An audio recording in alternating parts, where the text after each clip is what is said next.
Hello, good evening. If you're watching this live, good morning or good afternoon, whenever you're watching this edition of Crossy's Corner. I'm Martin Cross, and with me is the amazing Niels Van Zandweghe. Niels, hi, great to have you with us.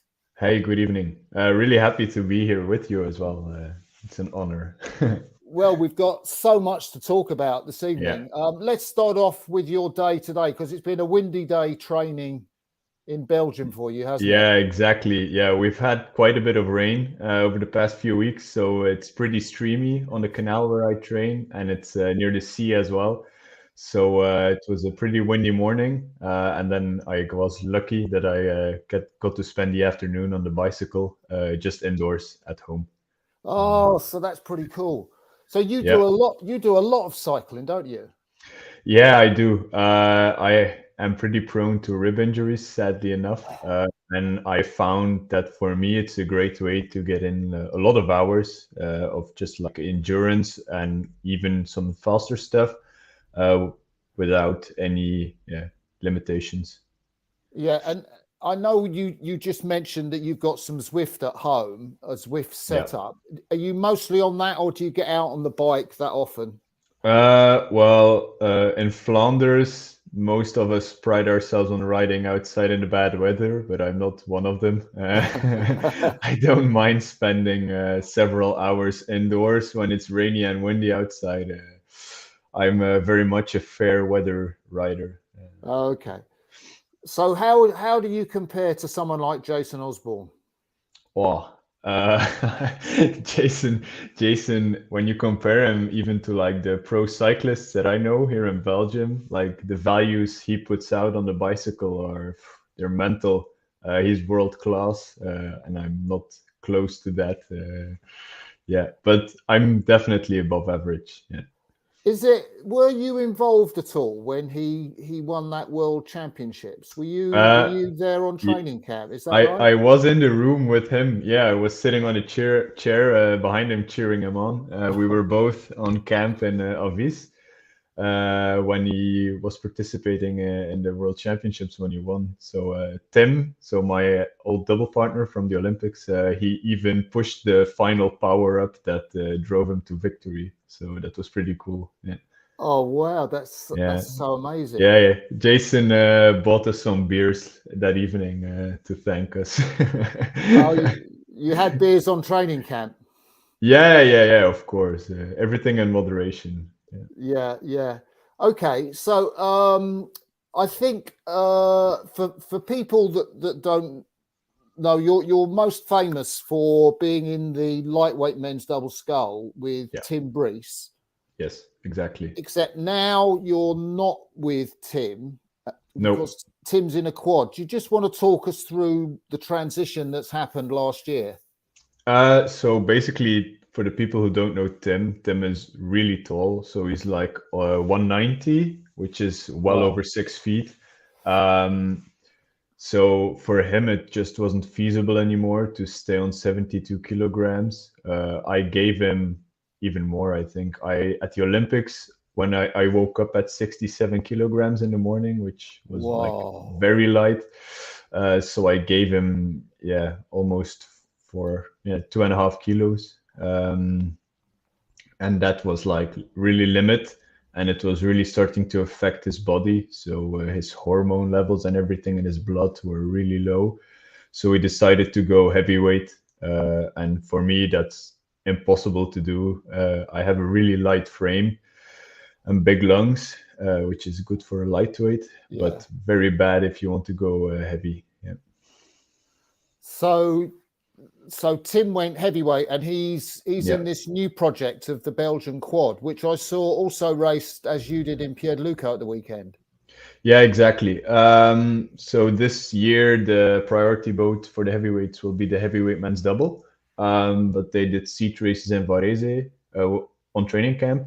And Aaron and Tristan were by far the fastest combination. They are the defending or reigning under 23 world champions in the Mm. heavyweight men's double. So they got selected in that. And now they tried the heavyweight men's quad for Pidiluco, and then now on trials, those guys will fight it out in a single, and we will see what will happen with the group of heavyweights. Yeah.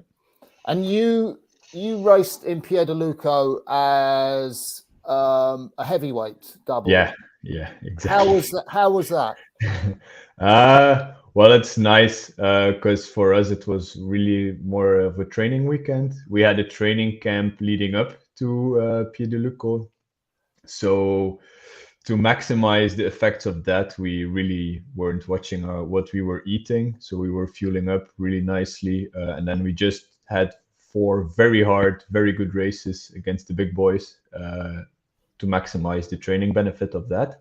And then we're very much building up to the European Championships. Yeah. There were some good doubles in that event. Yeah, the level was crazy, especially when you're on the start line next to Steph Bruning, who's a man mount. He's a huge guy, so my both of my quads are one of his. So yeah. Oh wow! Fun. Yeah. And you finished sort of, I think, third in final B on both occasions. How was your performance? How have you rated your performance in that event? So for me it was my first race back after an injury. So I was still finding like the good length at a high rate and everything. Yeah. So I think we were pretty pleased with how we raced. The thing how it works in Piediluco as well is only the first one goes straight to the A final, and then all the others are based on times. So times can vary. So yeah, I don't know. We really were there just to race hard and have fun, and that's what we did. Is there any sense that you can tell if you? I mean, like, what were you racing at? How many kilos were you racing at? And how does that give you any extra seconds, or is it not like that?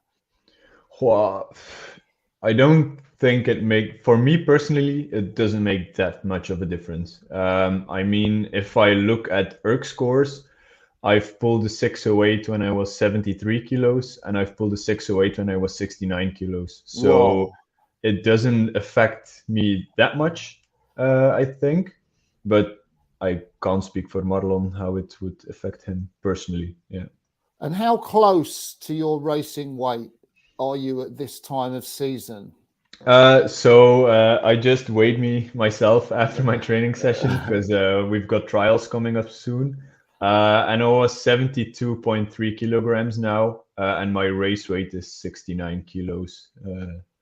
So at the moment, I'm still a bit over, but we still have a long way to go till the European Championships. So we work pretty closely with a nutritionist who guides us towards our race weight. Yeah. So you've got these trials coming up. They are singles trials. Yeah, you have exactly. to go through. So I only have to be 72.5 kilos. So I'm already on race weight at the moment. Yeah. So yeah. So I'm guessing that you should be the fastest Belgian lightweight sculler. I wasn't last year, but really? Thibaut beat me at trials. Excuse me. So yeah, I'm hoping to beat him this year. I'm definitely going to give it my all. Last year I tried to win, but I just blew up in the last 100 few meters. I was pretty proud of my race. So yeah. Yeah. And then after these trials, there will be some seat racing for the priority boat, which is the lightweight men's double. Yeah, it's also the only boat because our funding comes from the government, and they only fund Olympic boat classes. So it's double or nothing, literally. So it will be a hard fight to be in the boat, but it only makes us stronger, I think, the competition. Yeah. Now, assuming you get in the boats, where have you got to finish to qualify for the Olympics? Top 7. So for us, nothing changed compared to the last Olympic cycle. So I have some good and memories about that, but it will be a tough fight, definitely. Yeah. Because you were 7th in 2019, I seem to remember. Yeah, the only B final we ever rode as a double, Tim and I. So Uh, that were some sleepless nights during that regatta. yeah. Now, can we talk a bit about the 2022 season? Because you put some interesting posts out on Instagram about stuff that you had to go through or experiences that you had. Yeah. Um, Yeah. So last year I struggled a lot with my mental health. So it went in ups and downs, like especially after parting ways with Tim, and then only coming fifth at the Olympics was really hard. Uh, at first, as most men do, I try to, like, straight after the Olympics, I try to push the feelings down, like put them away and like, yeah, yeah, say, it's nothing, it will be fine, and not really talk to people about it.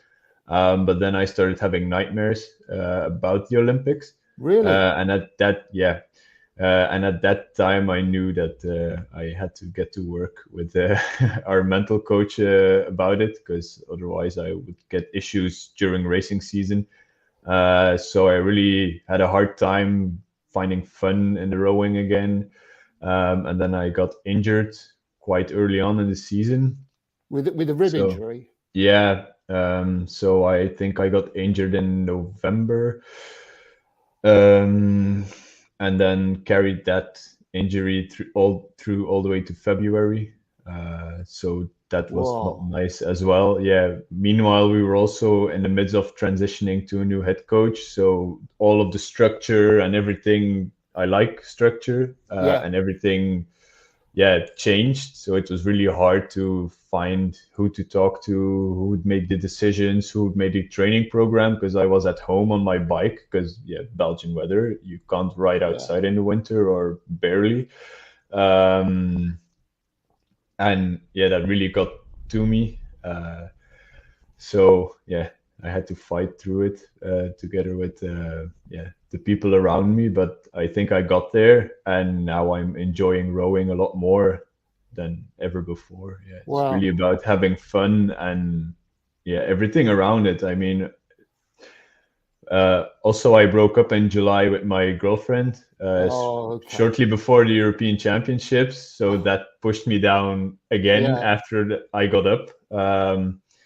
But then, I mean, everyone around me was so supportive, especially my coach, Frans, and Marlon as well. They were super supportive, and they got me through it. And I just remember being in Racice at the World Championships and just being so happy to be there, surrounded by yeah, like-minded people. I mean, everyone there loves rowing, and then especially the after party afterwards. That's the thing. That's the thing you do it for in the end. yeah, It's so nice. Jack Beaumont also flew out, so I mean, I finished on Saturday, and then on Sunday we were just in the grandstands watching the rowing with a beer. And for me, that's just what's rowing about. Rowing is all about. It's about having fun with the people, with the rowers, yeah. because we're such a small sport and no one's in it for the money, and that's what makes it so beautiful to me. Yeah, I, definitely. I know I've had some mental problems myself with depression and anxiety, and I know I've talked to some rowers on Cross's Corner, Zoe McBride and Kaylee Filmer, that have also had issues. Are you able to sort of say how your therapist or your mental coach helps you to get through them? Wow. Um, I think my biggest problem was that I took it too seriously, and I was very result focused. And that's what I always was looking at. Like, I need to be the best.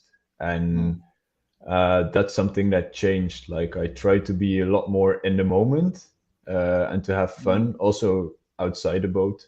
Uh, that's why having a beer with friends is important to me personally. Yeah, That it might not work for everyone, but I very much like to enjoy a glass of wine on my day off, or have a fun night out whenever it's possible. And that's what keeps me in balance and keeps me in check. Yeah. Because it's quite. If I reflect back on my own career a while ago, I felt that some of the same qualities that made me successful initially also came to haunt me later. So the intensity, the obsession, that sort of stuff. Yeah. Do you feel that was the case with you at all? Yeah, I think so. Well, my biggest problem is that I'm bad with changes. So I like to have a constant and I like to have structure. And that was something that wasn't really there last year. And that's was one of the biggest set-offs as well. So now I try to be a lot more calm and focus on the things I can control. And that's my training quality, my sleep, my downtime, my recovery, also the stuff outside the boat, and everything else. I try not to get caught up into it too much, because in the past I was really thinking about like, oh, how can I do this and that, and oh fuck, it's so windy today. Oh, it's unfair, and now I shout a lot. I can really get angry at the wind. Like this morning as well, I was like, "Oh my god, what am I doing here?" I was seeing 250 splits downstream. I was like, "Oh, what is this? This isn't fun." But then in the end, I mean, you get a few good strokes in, and then that's what I try to focus on. Especially Yeah. like, for example, this morning, it can be something totally different on another day. But I really try to be in the moment and not to look ahead too much or too far ahead, because that are things that can give you anxiety as well. I mean, it's a big year. I could already be thinking, oh shit, no, I missed 3 weeks in the boat because of my rib injury. It's an important year, but and then in the end, I try to just focus on how can I be the best cyclist and Yeah. what can I do now and how can I execute my sessions as good as possible at that time. And then when I got back in the boat, I talked to the doctors, I talked to the physio, I talked to my coach, how I felt every day, and that's how we build up forward. And I think now I'm physically really good. Maybe not in the high intensity stuff yet, because Yeah. that's something I missed, but I can really feel like my recovery, for instance. I had 4 very big races in 3 days' time last week, but I felt like I could do every race maximally, even though Wow. it was less than 10 hours after the other Yeah. race. So cycling helped me, even though I couldn't maybe see it at that point in time. It does benefit me now, and that's something that I had to learn throughout the years how to deal with it. But Yeah. I think I'm getting there slowly enough. Um, so I want to take you back, if that's okay, to the Olympics in Tokyo, Yeah. which lightweight men's double sculls, Hmm. as I guess most events were, but particularly that event was insanely fast with Hmm. so many great crews. Yeah. Um, I know from listening to you and reading your stuff you put out on social media that your aim was to go and win a medal. Yeah. Um, Now, in the end, you made the A final. You finished in, I guess, a reasonable fifth place, but that was not what you wanted. Could you just explain that? Because it's interesting looking at the kinds of doubles, because the Irish were clearly, I guess, favourites, Yeah. and Osborne and Rommelmann, the German Hmm. double, were going very quickly. Oppo and Ruta were another fast double. So you had to beat one of them to medal, I guess. Yeah. Yeah. So Uh, tell me how was your thinking, yours and Tim's thinking, before the Olympics around that? well, we definitely went all in that season. So during the pandemic, we changed the whole structure basically. So we had Dominique Basset before, but we really were feeling like we weren't getting any better anymore. we were even getting worse, the both of us. So we got the green light from the government so from the people who fund the sport to change to two professors at the University of Ghent. Yeah. And then they made like a whole group of experts around us. So we had a nutritionist, a mental coach, a physio, biomechanics, everything that we needed. And like straight away, we felt that the new way of training benefited us because we never got so close to anyone else like we did in the 2020 European Championships. Yeah. Did you finish third there? Yeah, third, but we like really close to first as well. So Yeah. normally we were always like a boat behind. And that was the first time where we really felt that we were in the mix to win it, or at least try to win it. And then we just went all in for the Olympics. But then, of course, we had, like everyone has their own story, I guess. But then Tim got ill before the European Championships in Varese.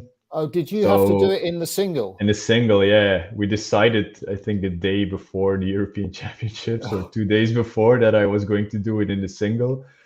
So all those little things, I think, in the end, maybe hindered us a little bit. But at this point in time, I can say proudly that I did everything that I physically could and mentally could at that time to be the best in Tokyo. And I think we performed our best race in the A final. And there's no regrets there. I mean, it's good to hear you say that because in that the quality of that field was incredible. When you look at maybe some of the changes you made in your training with your new support system, can you let us know what some of the more significant changes were in the way you trained? So we changed the way we were lifting weights. That was a lot more science-backed than before. A lot more of cross training, so running, cycling, just big hours on the bike and running, because it just takes away a lot of pressure on the body and mind as well. Because sometimes you can get so caught up in like trying to get a faster catch, or there's always something to work on in a rowing boat. And then if you only have one session a day on the water, you can just say, okay, let's nail this session. And then in the afternoon, you take your bike. We spent a lot of time in Italy. So we went to Lake Lugano or Lake Como on our bicycles, got in some beautiful hours of training because you do 2 or 3 hours on the bicycle easily. And just work a lot on that aerobic base and then really nail the high intensity sessions on the water. That's what changed a lot. Compared to the beforehand, we were just rowing twice a day and it got very, very bland and very boring. That's interesting. And how similar is the setup you've got now in the Belgian squad to that which you had? I would say that now it's a lot more traditionally to what other countries do. So a lot of rowing. We're trying to centralize a little bit in Ghent with the team. So it's a lot more rowing again than it was in the past. Yeah. Yeah. One of the things. So did you feel just before we move on that the pandemic that year out helped you to better prepare you? Yes, definitely. 100%. For us, it was a blessing. Yeah. Okay. That's really interesting. Because also I think, mentally, both of us were really on the edge of like not a burnout, but more of a bore out, because it was the same every day. And then we got the chance to switch it up, especially during the pandemic, because we weren't allowed to row in Belgium.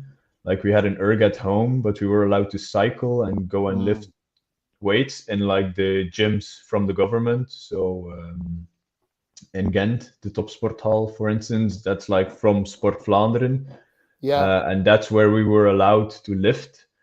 as professional athletes, and that's what we did. We lifted weights and we went to ride our bicycle, and there was no pressure, and you did whatever you wanted and how you felt, and that was a real eye opener, because not every day you can do the same amount of work. And if you just have a really rigid training program that just says today you have to do this, you do it, but it's not always the optimal thing to do. While during the pandemic, for instance, you could wake up and you would feel, oh, I'm really tired today, so I only did an hour and a half on the bike. And then maybe the next day you felt a lot better and you did 5 hours and you Yeah. got in the same amount of work, but you listened to your body. Yeah. Yeah. I know you said you had that result in the European Championships was very key because you were that close to the leading boats, but you've had some really good results in World Cups too, haven't you? Yeah. Yeah. Um, Yeah. In 2018, we medaled at every World Cup, which was nice. yeah. Something Is that I that don't think. Yeah. is that where you've got the picture of the yellow bibs, Yeah. Yeah. Yeah. Yeah. which is pretty cool? The Yeah. World It's a Cup nice thing to leaders. have. Yeah.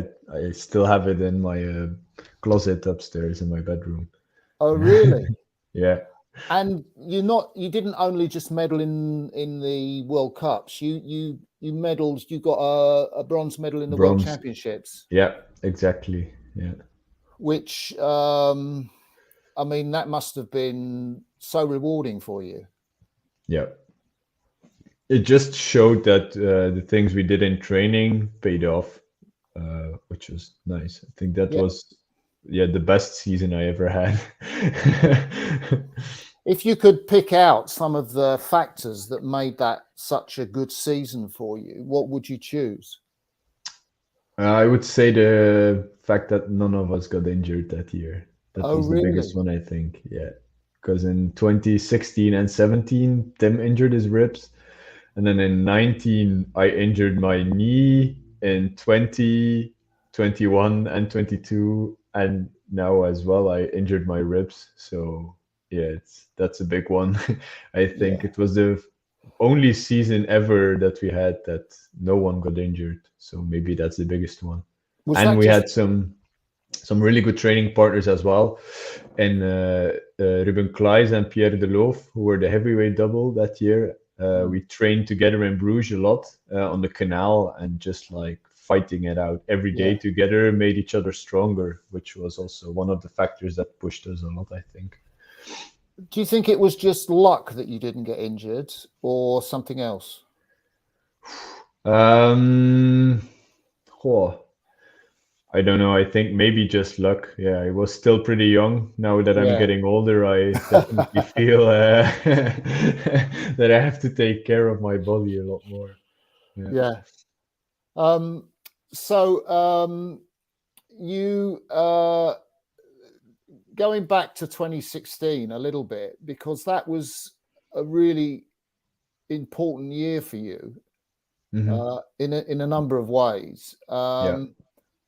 I think first of all, I wanted to talk to you about this because you won the Olympic qualification regatta, the regatta of death, Yep.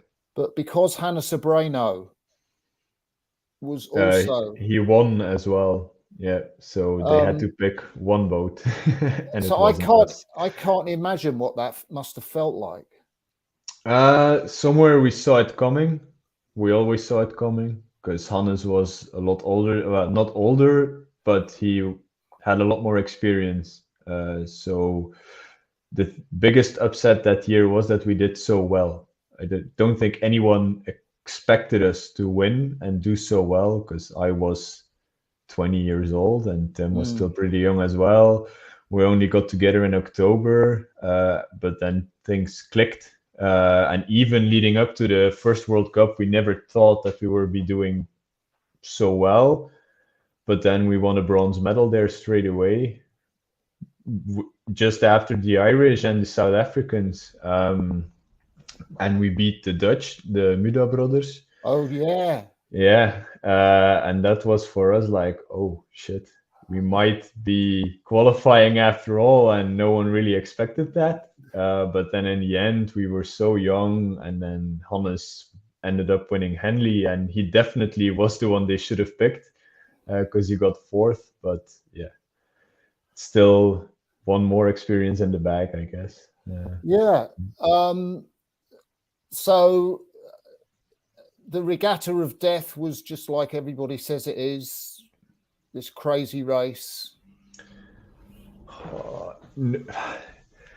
Yes and no, because we were in such a good flow that for us it was, yeah, it was just another race.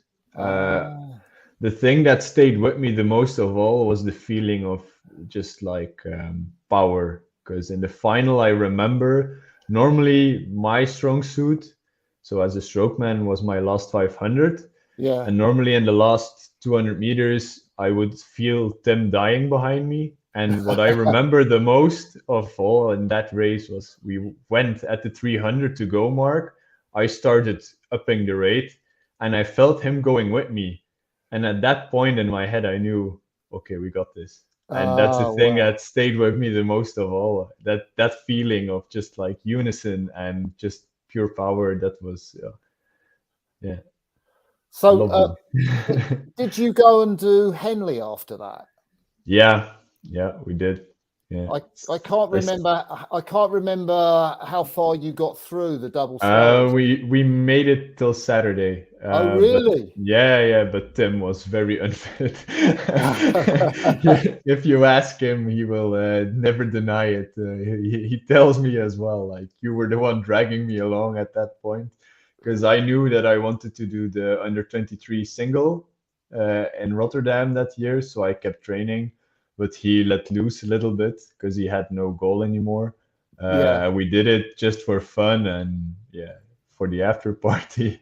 Um, Yeah, so for me, it's still like my favorite regatta. oh, Every really? year, like from the moment I get off training, I put it on the YouTube, the live stream on my television or on my phone, and I try to watch every moment of it because it's so fun and it's so different to anything else in rowing.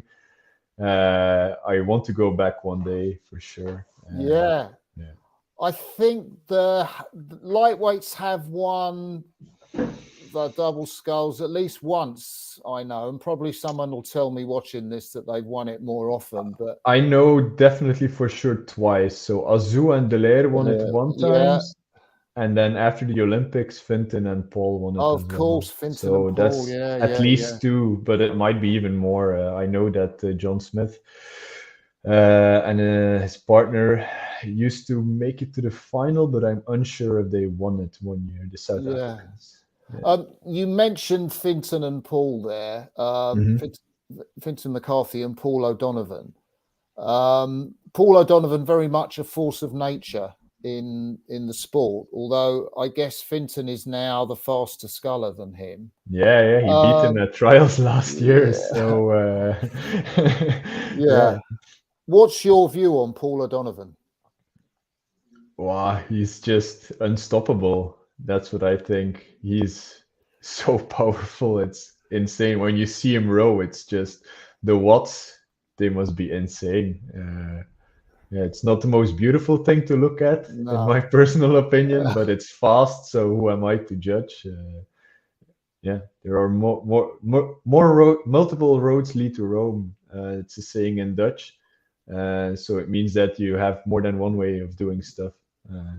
I think that shows it. I mean, the Irish are fast. The Germans were really close behind them, and they have so totally different styles back in Tokyo. So that just shows there's more than one way to row a boat fast. Yeah, I think that was one of the races of the Olympics, actually, Mm. that light women's double scull I don't final. know. I was behind them, so I didn't see it. Yeah. Do you have any other memories of Tokyo before we talk about your under 23 championships? Because we kind of, we touched on that briefly. Did you go for a rowing training camp before? Yeah. We were in the Japanese countryside in Itako for 2 weeks before. And maybe in hindsight, we went a bit too early because we didn't scout it out and it was really windy. So we weren't able to have very big quality sessions. Like Mm. we definitely left Europe on firing on all cylinders and technically rowing really nicely. But then I think once we got there, we didn't get that much faster anymore. Ah, do you think Yeah, you should have stayed in Europe longer and come into the village? yeah, that's what I think now in hindsight. But I mean, yeah, you can't never know. You don't know it beforehand. So Yeah. yeah. And how was your first? How was it being at your first Olympics? Oh, amazing. I remember the first 2 days I was there that I had to pinch myself every now and then, getting goosebumps at random moments in time. Because I mean, you worked so hard for it your entire career, and then you Mm. finally get there, especially after getting denied in 2016 and Mm. then the pandemic and then getting the last ticket as well in Linz, which was unexpected as well. Yeah, I think there were so many emotions involved there that yeah, I had to pinch myself a few times that I finally got there, and I tried to take in every moment that I was there as well. Yeah. Which is important, which you were talking about earlier. How nervous were you for that B final in Linz for the 2019 Worlds? Oh, I definitely didn't sleep the night before. Yeah, but I mean, we've looked at the videos so many times, like the race commentary, and we rose so ugly, but we just did it. I think on the sheer willpower that race. All I remember was that I blew up. I think 100 meters before the line or something, but everyone blew up in that race, so everyone went out so hard, and I was thinking, oh shit, I have nothing left, and my legs were just going 100 meters from the line, and Tim was like, no, keep going. But we were still pulling away, even though we were dying. So everyone was just dead in that race. It was insane. Yeah. Oh wow! So let's go back to your gold medal in the under 23s. Tell me what you remember about that regatta. It was very hot. That's what I remember. Yeah. And some days were very windy as well. It was a really slow final. That's what I remember as well. But yeah, it's good memories. That's a good summer. My coach and I really bonded there for the first time, because he could have said as well after that we didn't go to the Olympics, like, I don't care, you can go if you want, but you have to train with the team. But a lot of people pulled together there to get me there in the best shape possible. My parents, Franz as well. So we went on a training camp for 10 days to Rotterdam in July already, just to see the course, feel the Okay. wind, because wind is different everywhere. And I just knew that I felt like I knew how the course was and Yeah. how the wind was blowing there, which in the end turned out to be a good shout, because I remember in the heats it was really, really raining a lot, and I was one of the only ones who had a sponge in the boat with him, because when you are at the start, you have a different warming up zone, and you have to come under a bridge to go to the start. Yeah. And I remember everyone waiting at the bridge, and a lot of people, like I was up against the Mexican sculler in Oh the heat, yeah. and he was shoveling water out of his boat with his hands because it just had rained a lot during the warm up.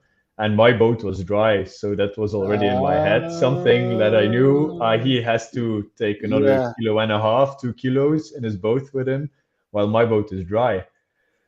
And yeah, I just, yep, had a good regatta there, won every race. Did not sleep the night before my race. Oh I really? think maybe 1 hour, maybe maximum. Yeah, but I had a plan and I executed it to perfection, which doesn't happen a lot in your career, I think. What was the plan? Go at the 1K and don't look back. And Oh yeah, really? I still have that speed coach at home, and the race is still in the memory, and you can see it No. that I up it at the 1K. I go from rate 32 to rate 34, and then I don't go under it anymore. And that's where I pulled away from everyone.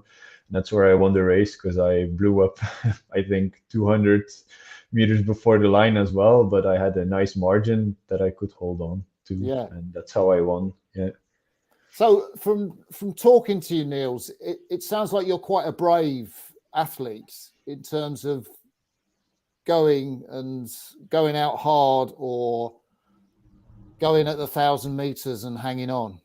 Yeah, I think you miss every shot that you don't take. So if you go out hard and you can hold on, or you go hard in the middle or whatever, you can pick your point in time. But I mean, if you don't try to win it, then what's the point in trying? That's also what I did last year at the Belgian Championships. So at the trials, when Thibaut won, I knew that it would have been extremely hard to win because he was so fast last year. But I tried, and that's for me is the biggest point. Like knowing that you gave your everything and that you don't have any regrets afterwards. Yeah. Do Yeah. you think you're a better athlete now the older you get, or is it not like that? Yes, I think so. Especially in knowing when to take some gas back in training or whatever, you start to feel, you know how your body works and how your body reacts to stuff. And the same goes with racing. Not every race is the same. And I know from experience last year, I didn't have as many nerves as I had the year before, just because you start to know how everything works, and every time it's you get in your flow, or you know how to get in your flow, and you know what works for you as an athlete. And that's something that you only learn with age. Yeah. Because I guess you're coming into your prime now. What are you, 27 now? Yeah, I turned 27 a month and a half ago. So yeah. Yeah, I hope that I'm getting in my prime and that I'm not over it already. Yeah. Before we talk about other things, tell us a bit about Belgian rowing and what Belgian rowing is like, and in terms of the athletes and the coaches. It's a really small team. There are in the elite team, I think. So we have 6 heavyweights and 4 lightweights. So there's 10 of us. But we have some girl. So Mazarin is one of the girls that's like really stepping up. For the first time since Evelyn Pilleman, we will have like a senior girl that's reasonably fast, I think. So that's nice to see. I think we're really starting to grow as a team because the last Olympiad, often we started with like 5 or 6 athletes, and by the end of the season, only Tim and I were left. So that makes training camps a lot more bearable and fun because there's a lot more people to have fun with. Yeah. Yeah. Why is it there aren't more rowers in Belgium then, or international rowers in Belgium? So I did my bachelor thesis about that. So Oh, really? I have a bachelor's in wow. sports management, and I really investigated it. And basically, rowing is a sport that takes a lot of effort to get good at. And when people start at university, takes a lot of sacrifices. And in the past, not everyone was as informed as they should have been about what the facilities are and what you can get from the government and who can help you and how to do it. And I think that changed a lot the past few years. You can really see that a lot of the young guys get a lot of support with their studies, how to spread things out, how to plan it, because of course every country is different. I know that in Britain, for instance, a lot of the guys go to America. Or go to Oxford Brookes, or they take a gap year. While in Belgium, you just go to university straight away, and then it's pretty rigid there. But there are a lot of facilities and a lot of help that you can get, but not everyone knew how to get it and who to talk to get it. And now that changes a lot, and that's good. I think like it's getting a lot more professional, definitely. Yeah. So how hopeful are you that the team will grow in size in the future?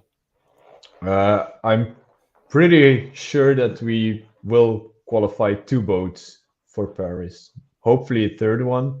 So that's already a big step up Mm, compared to Tokyo and Rio and Beijing and London.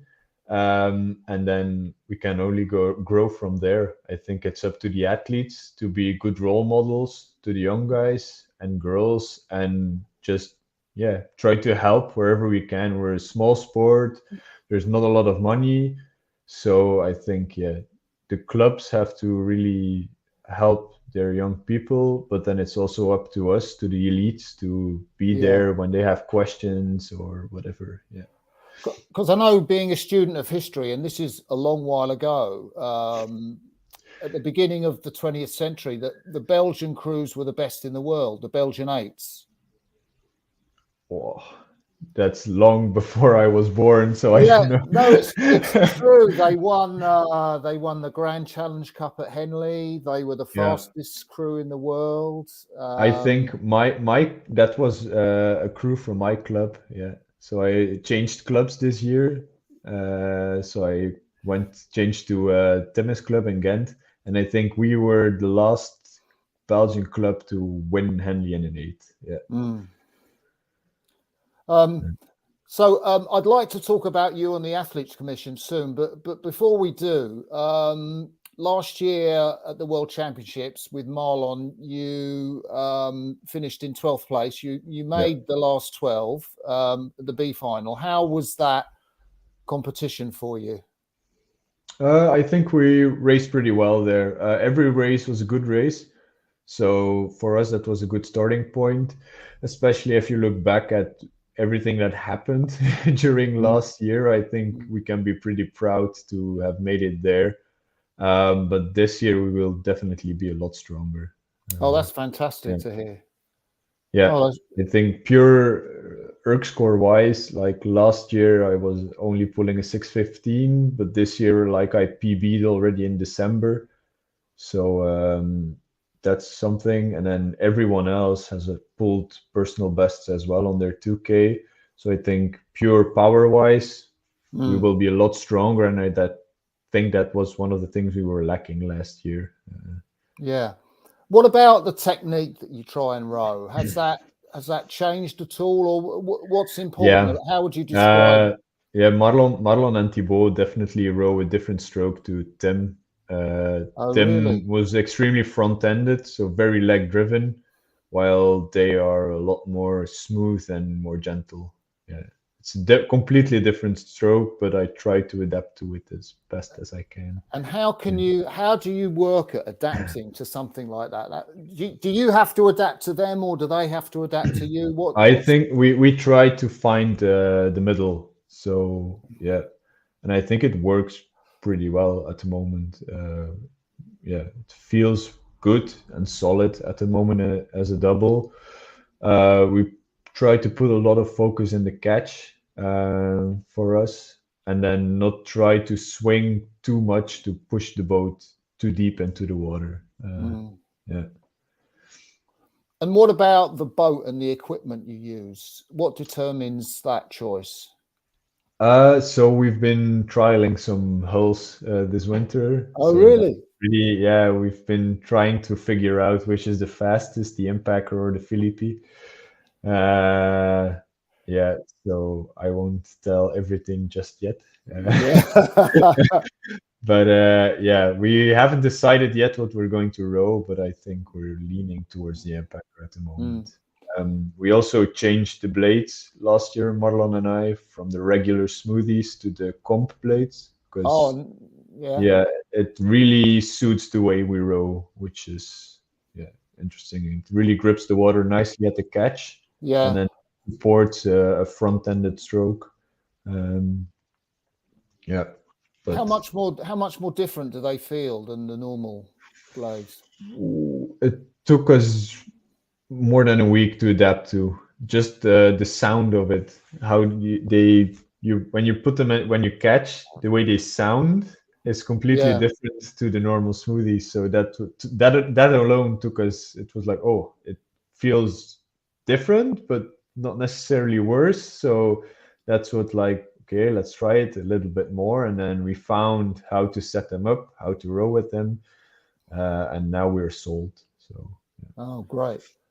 So last year you decided to stand for the Athletes Commission. It was the first year of elections. What brought that decision on, Niels? So the Gwenda Stevens, the president of the Belgian Rowing Federation, asked me if I wanted to do it. And like it took some time, but then I decided that I wanted to do it because I'm a very sociable person, and I think that's something that maybe was lacking. Someone that was there, or I mean, I know that Frida and Julien were there, but it was not always easy to find them. And I like to think that I'm out there on social media and always there in the boat park, and I like having a chat. And yeah, that's what I try to be and who I try to be. And then people can talk to me, and then I can go up to the athlete commission and tell them and try to make a difference that way. Yeah. Have you had any meetings yet? Yeah, a few, but it's pretty difficult being a full-time rower and having these meetings. So I haven't been at any yet. The first big one was in London at the FISA Congress. But that weekend I had trials, so I had to stay at home. Yeah. So I try to call in from home to get a checkup every evening. But it's definitely not easy. But I try to stay up to date with everything through WhatsApp. We have a chat group there, and I definitely read everything that I get and have my opinion on everything. And that's what we do. We discuss everything and try to find the consensus there. Yeah, it's interesting because many years ago I used to run the Athletes Commission for FISA then, World Rowing, and it was always difficult to get people to the Joint Commissions meeting because you know they had training camps and so on and so forth. So what are the key issues that the Athletes Commission is dealing with at the moment? So diversity is one of them. So a lot of smaller countries from Africa, for instance, have a lot of trouble getting to the World Cups because you need visas and everything around that. So that's something that is one of the issues that we will try to solve. I think back in January, because that's only when I started doing it, because I got elected at the Worlds, but I only got into it officially in January. Is one of the issues.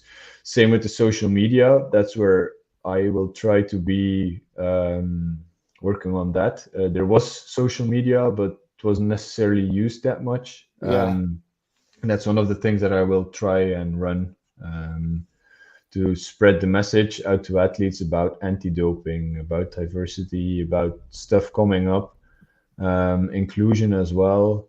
That's the stuff that I will try to do. Yeah. And what about issues? I know there's been some with lane choice. Was one of the issues of where do you stand on that? I find it a really good thing, actually, because in the past I sometimes have felt that I had been dealt the wrong lane. Yeah. Even though I had a good race beforehand, because they just randomly put them. And we tried it out last year at the World Cup in Lucerne. And it really gave me the feeling that every lane I was in the right one, because I talked earlier about controlling the things you can control. And that's another thing that you can't control as an athlete, while in the past you couldn't, and you were up to the will of the gods, by the sorts of saying it. And that's something that now we will be able to do. And I think it's a really good thing, and we really should push for it. Yeah. How far is the issue of lightweights in the Olympics a done deal? That's something that we haven't talked about in the commission, but I think it's pretty set in stone that we're going after Paris, sadly enough. Yeah, because that it seems amazing to even consider that, really. Yeah, that's one of the reasons. Yeah, world rowing is really dependent on the Olympics, and if the IOC says we have to reduce somewhere, and the IOC doesn't see we're not a contact sport, so you can't say, for instance, if you have a fighter at the Olympics that weighs 100 kilo and he has to go up against a 65 kilo guy. I Mm. mean, he can literally kill him. Well, we're not that kind of sport. So for them, it's just like, it doesn't make any sense that we have a weight category, because one of the selling points, I believe, in the past was to give smaller nations with smaller people a chance to do Yeah, well, like Asia, for instance. And at the end, we just have the same countries dominating the discipline. So, yeah, we're also too fast. I mean, when you see how quick the Irish go, for instance, they yeah, are really close to the heavyweight doubles. I mean, if you would put them, let them race as a heavyweight double, I'm quite sure that they would be able to make an A final. Maybe not win it, but then at the end, they're still smaller. And then they should have picked a different sport, because yeah. you don't see Chris Froome being a weightlifter as well, because that's not a strong suit. Hmm. No. So what I don't know if you've had a chance to think about how the future for lightweight rowing looks post Paris. No. At the moment, I try to focus on the now Okay, that's and to fair be enough. my best self Yeah, yeah, yeah, in Paris, because beforehand, everyone was saying, after Tokyo, lightweights are yeah, done. And then at the end, we're still here. yeah, So maybe, okay, maybe we will still be there in LA, and then maybe I will try to go for that again. But at the moment, I try to focus on yeah. being in the now and being my best version for this season and the next, and then I'll take it as it comes. Maybe I take up coastal sprints, who knows? But that are problems for later on. Yeah. So what Niels is your route for this season? I know you've already been to Pierre de Luco. So what Yeah. regattas does the Belgian team plan to race at? So we're racing the May Regatta in Ghent, which is a big one. I know for you British as well. Yeah, Leander and Oxford Brooks come there every year. Tideways colors the same. yeah, So we're racing that one. Then the European Championships in Bled, World Cup 2 in Varese, World Cup 3 in Lucerne, and then the World Championships in Belgrade. yeah. And you've raced in You've got happy memories of Belgrade, I think. Yeah, yeah, I like the course and I like the city, so I'm looking forward to it. Yeah, it's just Yeah, going to be different, I think, because most of the World Cups I've done there weren't that many athletes, while now I think it's going to be huge. So I that know. will be different, especially for training. It will be probably be very, very bouncy, but that's just typical World Championships. You know that you never get a good training session in Yeah, yeah, in the week leading up to a race. So that's also one of the things that I don't get that frustrated about anymore, because you know it's going to be bad and you just deal with it and you get in the work just to keep everything ticking over physiologically. yeah, Uh, and then, yeah, you just race hard. yeah. Um, so I guess looking back on your career, do you have a race that's your best ever race that you've had that you say this was when I was at my best, or is it not that Mm, simple? It's not that simple. Phew, I would say if I have to pick one out, mm, as in the single, I would say Rotterdam is pretty obvious, Yeah, but I think I had a really good race in Racice at the European Championships when I got bronze. yeah, And as a double, whoa, I think maybe the World Cup in Belgrade in 2018 when we yeah, got silver. I think that was just something there was, yeah, amazing, and we just, yeah. yeah, there we really killed ourselves. Oh, that's yeah, yeah, Yeah, yeah. Dem never shouted a lot in the boat. He was pretty quiet, but I remember him saying, "Let's go now!" in like the last 100 meters, and I just through my back until I was almost touching the rigger behind me, just to get as much power through as possible. Yeah. And then we ended up beating the Irish on the line. So that was a really good race. Yeah. Oh, wow. Who was in that Irish double? Paul and Gary. Oh, you beat Paul and Gary. Yeah. Oh, shit. I didn't. Oh, wow. That is so Yeah, cool. there are some pretty funny photos when they're showing us the photo finish. It's like this much, and I'm like, Yeah. what? Because I thought we got bronze. Yeah, I thought we got bronze, but then it ended up being silver, which is always a nice surprise when you're on that end of the fight. And you've made some great friends, haven't you? I mean, just talk about some of the friends that you've made in rowing. Oh, the one that must stand out of all is Jamie Copus. He's family by now. It's just funny how much we're alike. Like even his family, like his mom and dad, call me their Belgian son. Oh, wow. We've traveled to a lot of places together. The most recent one, I went to celebrate New Year's Eve in Henley with him. Yeah. And some of the Brooks boys. Jack Beaumont, Matt Naughton, a lot of British people. But then, that's what I say. That's what the thing I love the most about rowing is. For some reason, it attracts so many of wonderful people from everywhere in the world, and that's what I like the most about the sport. Is the people in it. Yeah. And that's what makes the sport so beautiful for me. Yeah. Wow. Oh, that's amazing. Yeah.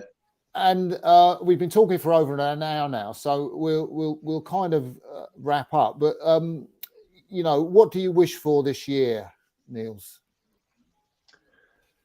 No wind in all the races that we get. fair conditions at every regatta. That's what I wish for everyone. Voila. Yeah. That's pretty good. Yeah.